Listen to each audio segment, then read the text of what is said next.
অ্যাশেজে লজ্জাজনক পরাজয়ের পর ইংল্যান্ডের ক্রিকেট মহলে বাজবলের মৃত্যুঘণ্টা বেজে উঠেছে। ব্র্যান্ডন ম্যাককালাম এই মুহূর্তে সম্ভবত টেস্ট দলের কোচ হিসেবে শেষবারের মতো মাঠে উপস্থিত হচ্ছেন। অ্যাশেজের পরাজয় কি তার বিদায়ের ঘণ্টা বেজেছে, নাকি ইংল্যান্ড ও ওয়েলস ক্রিকেট বোর্ড নিজেই তাকে বরখাস্ত করবে? সবকিছুই এখন অনিশ্চয়তার কোল ঘেঁষে দাঁড়িয়ে আছে।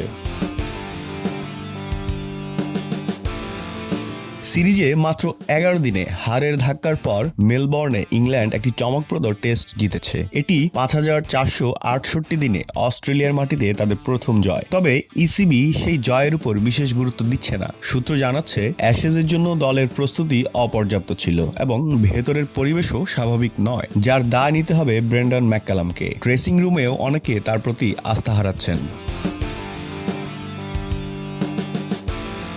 ব্রেন্ডন ম্যাককালামের অধীনে ইংল্যান্ডের টেস্ট ক্রিকেটের বৈশিষ্ট্য ছিল বাজবল, অর্থাৎ ঝড়ের গতিতে রান তোলা এবং আগ্রাসী ক্রিকেট খেলা। তিনি এবং অধিনায়ক বেন স্টোকসের সময় ইংল্যান্ড ছোটখাটো দলের বিরুদ্ধে এই স্টাইল দিয়ে সফল হলেও শক্তিশালী দলের বিপক্ষে তা কার্যকর হয়নি। ভারতের এবং অস্ট্রেলিয়ার বিরুদ্ধে তা স্পষ্টভাবে প্রমাণিত হয়েছে। শেষ পর্যন্ত যদি ব্রেন্ডন ম্যাককালামকে সরে যেতে হয়, তা বাজবল যুগের ইতি হিসেবে ধরা হবে।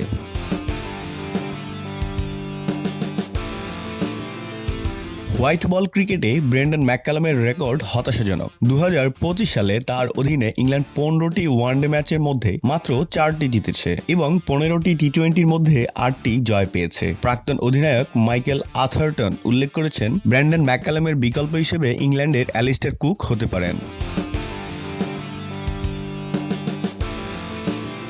বাজবল মানেই উত্তেজনাপূর্ণ ক্রিকেট, যেখানে জয়ের চেষ্টা করাটাই মূল বিষয়। বর্তমান পরিস্থিতিতে ইংল্যান্ডকে এই ধারাকে বাঁচাতে নতুন পরিকল্পনা নিতে হবে। দলের ভিতরের অস্বাস্থ্যকর পরিবেশ পরিবর্তন না হলে বাজবল কৌশল আর কার্যকর হবে না এবং ইংল্যান্ডের টেস্ট ক্রিকেট আগের ঝাঁঝালো চিত্র হারাতে পারে।